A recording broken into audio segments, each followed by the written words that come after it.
2020 já chegou, como muitas pessoas dizem, com os dois pés na porta, né?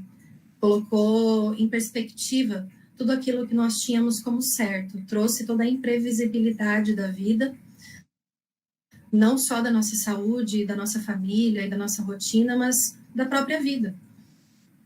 E falando exclusivamente de trabalho agora, grande parte da população brasileira, agora falando também do Brasil, né, ficou sem poder trabalhar em 2020, porque eram serviços que tiveram que fechar ou tiveram a sua atividade reduzida, como bares, restaurantes, músicos, comércio. Aqui em Campo Grande, nós tivemos, acho que se não me engano, por 2 semanas, eu posso estar enganada, que foi ano passado, mas se eu não me engano foram 2 semanas que o nosso comércio e toda a cidade esteve praticamente toda fechada. Em algum momento isso voltou, mas também não voltou como era antes.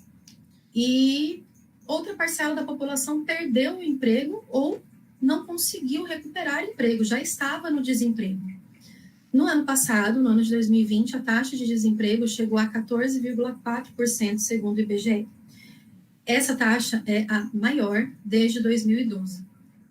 Então, foi algo bastante importante que aconteceu no mundo do trabalho o ano passado, e talvez isso se repita esse ano, não temos muita certeza ainda, né, do que vai acontecer. Mas vocês, defensores públicos, assessores, assim como eu, nós podemos continuar trabalhando de casa, nós podemos continuar recebendo, nós podemos continuar de uma forma ou de outra, né? Não estou aqui ainda entrando no mérito das condições de trabalho, mas de alguma forma nós podemos continuar trabalhando, nós não entramos nessas estatísticas. E por isso nós tivemos algum privilégio, né? Alguma vantagem frente a esses trabalhadores, a essas pessoas que tiveram que parar de trabalhar ou que perderam seus empregos ou não puderam recuperá-los. Mas não é porque existe esse privilégio, não é porque existe essa vantagem, que não existam as dificuldades, os tropeços, os atropelos, os sofrimentos e principalmente os questionamentos. Os questionamentos, eles são bastante importantes neste momento, porque basicamente são os questionamentos que nos fazem mudar, são os questionamentos que nos fazem nos movimentar e às vezes sair de uma situação que não está muito boa para nós, né? E esse percurso de dificuldades, tropeços, atropelos, sofrimentos, questionamentos, ele não é linear, e muito menos sem acidentes. A gente tá passando por esse período cheio de acidentes, é como se fosse uma estrada, né? Cheia de buracos, tem um acidente aqui, um acidente ali, e a gente vai contornando e a gente vai tentando se ajustar da melhor forma possível. E dentro desses acidentes, dentro dessas imprevisibilidades, entra o home office. De uma forma muito simples, de uma forma muito, talvez até pequena, para explicar o que é o home office, o que é o teletrabalho. Né? O home office nada mais é do que levar o seu trabalho para sua casa. Você tinha uma casa, como eu disse antes, um organismo que funcionava independente do seu trabalho, e literalmente do dia para a noite, este trabalho invadiu a sua casa e não foi o contrário, tá? Eu acho importante a gente frisar isso, que não é a sua casa que invadiu o seu trabalho. Você não levou a sua família, o seu cachorro, os seus vizinhos barulhentos lá para o prédio da defensoria. O seu trabalho foi para sua casa, né? O seu trabalho, ele, de novo, com os 2 pés na porta, invadiu a sua casa. Não é simples. A definição é muito simples, mas a prática não é nada simples. Quem dera fosse simples, quem dera fosse bem tranquilo. E nós ainda vamos por muito tempo, né? Muitos pesquisadores já têm desde o ano passado algumas pesquisas, pesquisadores da área da própria psicologia, de recursos humanos, de administração, medicina, que estão estudando quais são as consequências disso, né? Como o ser humano vai viver essas consequências ao longo do tempo, mas por hora nós estamos experienciando. E confesso que para muitas pessoas, e até mesmo para mim, não foi uma experiência muito agradável. Eu não gostei muito do home office. Já voltei para o consultório, mas na época eu confesso que não gostei bastante. Porque assim, para muitas pessoas, trabalhar de casa, trabalhar no seu ambiente doméstico, era um desejo. era algo almejado, era algo que, às vezes, até as pessoas pediam para a empresa, pediam para a organização, pediam para a instituição pública se não poderiam trabalhar de casa, porque era mais confortável, porque era como se fosse um sonho. Imagina que gostoso, imagina que legal. Se você pode acordar mais tarde, você não precisa acordar super cedo, você não vai pegar trânsito, você pode tomar um café da manhã com mais tranquilidade, você pode fazer até um exercício físico antes de começar o seu trabalho, você leva o seu cachorro para passear, você pode conversar com o seu cônjuge, com o seu namorado, sua namorada, com mais tranquilidade, você está economizando combustível, você está, né, como eu disse antes, correndo até menos riscos, dependendo da área da cidade, você economiza com condução, você não lida às vezes até com aquele colega de trabalho que é meio chato, que é meio malo, né, que não usa o fone de ouvido, aquele colega que às vezes não está muito na mesma frequência de trabalho que você, mas para essas pessoas, o home office está sendo muito bacana. Eu escutei de algumas pessoas que não querem voltar para o trabalho presencial. Contudo, quando a gente, né, quando é algo imposto, a percepção sobre esse trabalho muda radicalmente. Tem uma desmaterialização do trabalho. Você tira a parte material do trabalho e para muitas pessoas sobra muito pouco quando você tira essa parte material. E como defensores públicos, vocês, defensores e assessores, vocês realizam um atendimento à população. Vocês têm esse atendimento aos assistidos. E vocês estão constantemente em contato com as pessoas que procuram o serviço do Estado, né? Vocês estão em contato com os seus assessores, os assessores estão em contato com vocês, defensores, vocês estão em contato com outros colegas de trabalho, com o administrativo, com o departamento pessoal, com o pessoal da limpeza, vocês estavam em contato com pessoas que às vezes vocês não tinham nem parado para prestar atenção que estavam. Existe uma rotina muito bem estabelecida de atendimentos, né? Como o doutor Antônio estava me explicando antes, vocês tinham me corrija se eu estiver enganado, de segunda a quinta, os atendimentos pela manhã, as audiências à tarde e sexta-feira para atendimentos urgentes, é isso? Muitas vezes audiências à sexta-tarde e também um momento para os processos, né? E atendimentos urgentes sempre no horário de expediente. Basicamente, isso em muitas defensorias, naturalmente que cada uma tem a sua dinâmica, nem sempre é dessa forma, mas basicamente é isso mesmo. O basicão, né? Obrigada. Então, eu já tinha feito algumas perguntas para alguns defensores antes, né, para eu preparar esse material, e foi mais ou menos isso também que me foi dito, que o Antônio me disse antes de nós começarmos aqui.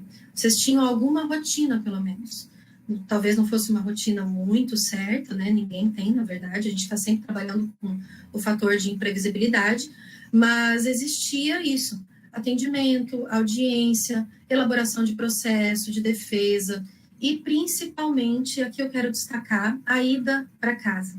A ida do trabalho para casa e a ida do trabalho, de casa para o trabalho. A experiência do home office tirou das pessoas o direito de ir para o trabalho e o direito de voltar do trabalho para casa. E como esse momento é importante? Porque no momento em que nós estamos indo para o trabalho, nós estamos saindo daquele ambiente doméstico, do ambiente familiar, às vezes deixou o filho na escola, passou antes para ver os pais, deixou o cônjuge no serviço, enfim. E esse percurso entre casa e trabalho, ele é onde você começa a pensar nas suas demandas do dia. O que você vai fazer naquele dia, né? O que você tem pendente, com quem você tem que conversar. Basicamente, você já começa a montar e a esqueletar o seu dia de trabalho. E o contrário também, do trabalho para casa, que também eu até julgo esse como o mais importante, que é onde o trabalhador ele começa a se desvincular um pouco do trabalho e voltar para a sua vida privada. Entrando no carro, entrando no ônibus, enfim, subindo na sua moto, pegando um Uber, não sei qual é a condução que cada um tem, subindo na sua bicicleta elétrica, para voltar para casa, que este trabalhador ele pensa, poxa, beleza, saí do trabalho, talvez eu tenha que passar no banco, eu tenho que passar no mercado, eu vou direto para casa, eu tenho que buscar meu filho na escola. Ele começa a pensar nas suas demandas pessoais. Eu vou no salão fazer as unhas, eu vou no barbeiro cortar o cabelo, enfim. É onde a vida doméstica, a vida pessoal, ela invade, né? Ela invade os pensamentos desse trabalhador.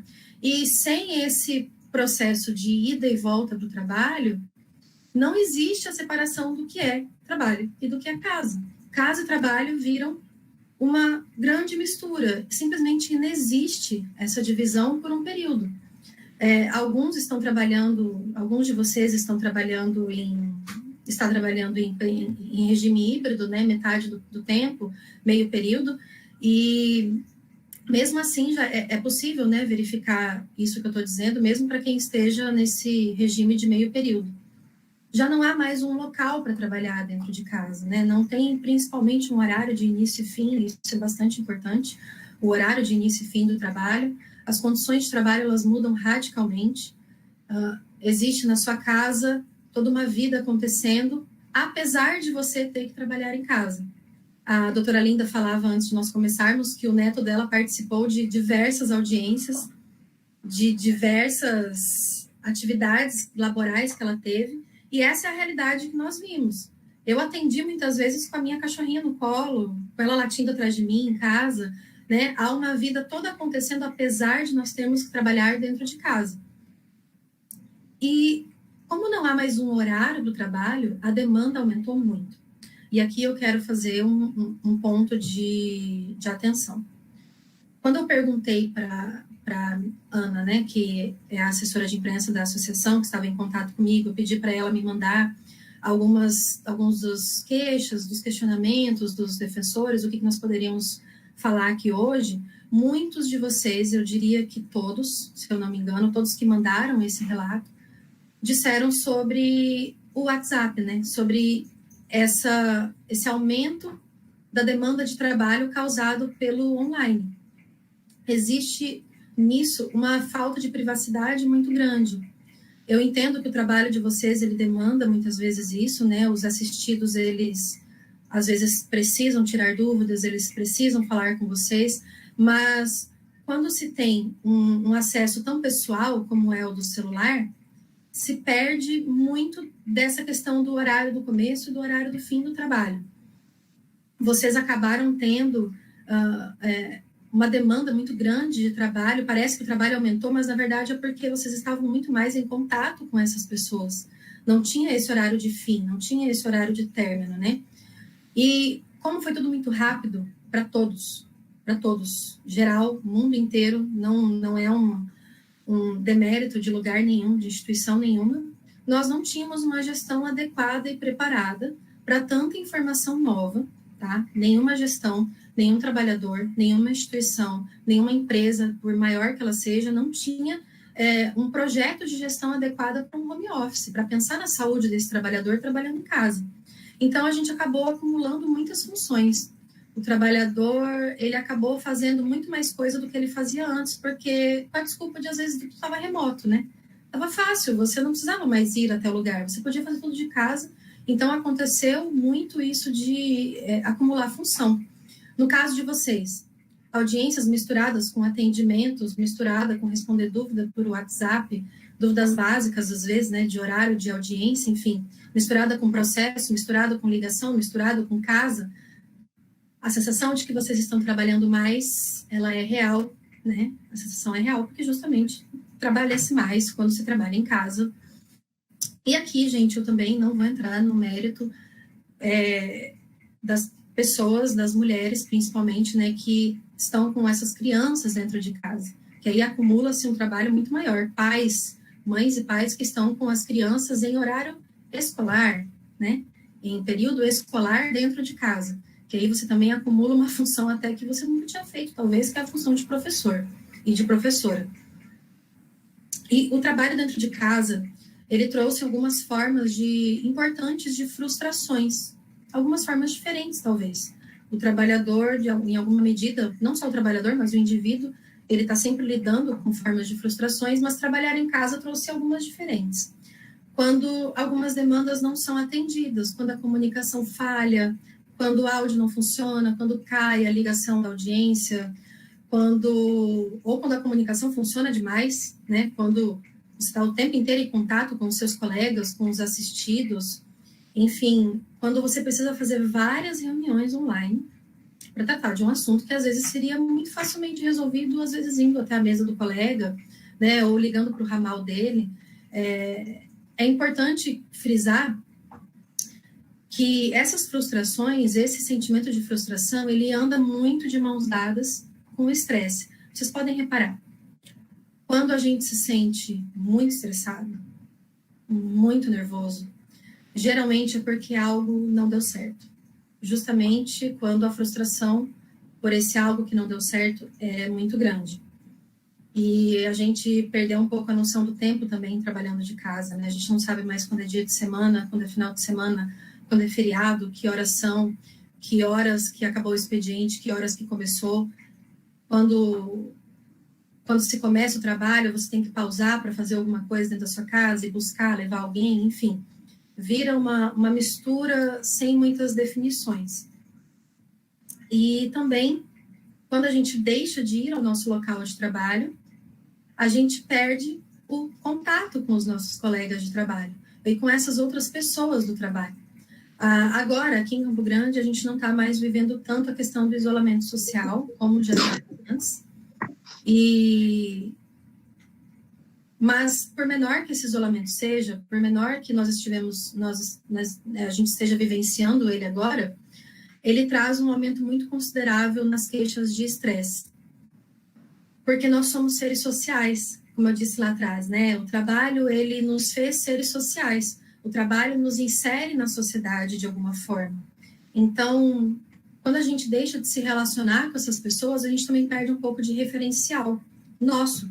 A gente perde um pouco de referencial dos nossos defeitos, das nossas qualidades, dos nossos problemas, enfim, daquilo que está acontecendo de bom com a gente. Não só na gente, mas também do outro. Essa troca, ela é bastante importante. Ela não é superestimada, não. Ela é bastante importante, sim. E nós que vivemos do nosso trabalho, o nosso trabalho nos sustenta financeiramente, muitas vezes nós nos fazemos presentes neste trabalho, mesmo adoecidos, mentalmente ou fisicamente, mas aqui falando exclusivamente do adoecimento mental. Por medo, muitas vezes, de perder um emprego, ser elitista, por medo de perder um cargo de confiança, pela ideia muito enraizada hoje em dia, essa ideia de que nós devemos estar produtivos a todo tempo e que quem não produz algo não é alguém que vale a pena ser ouvido, não é alguém que vale a pena estar nessa sociedade. Então, essa ideia de estar o tempo inteiro, até mesmo nos períodos de lazer, hoje em dia, nós escutamos podcast, não escutamos mais música muitas vezes. A gente está escutando um podcast da nossa área, um podcast jurídico, um podcast sobre empreendedorismo, a gente está assistindo um vídeo no YouTube, enquanto a gente está na academia, a gente deixa o vídeo rodando, a gente está no carro, a gente está escutando um audiobook, né? A gente procura ver um filme, a gente às vezes procura ver um filme que vá nos ensinar algo. A gente perdeu um pouco essa ideia de que nós não precisamos ser produtivos o tempo inteiro. Isso está muito ligado a essa ideia do trabalho, né? O trabalho, que nós estamos o tempo inteiro trabalhando. Se você não responde a mensagem naquele momento, você não está sendo produtivo. E se você não está sendo produtivo, você não está trabalhando direito. Você não está trabalhando direito, veja bem. E é muito importante, é preciso ter bastante atenção consigo nesse momento, para conseguir identificar esses sentimentos que eu disse agora há pouco, né? Sentimentos como o estresse e como a ansiedade.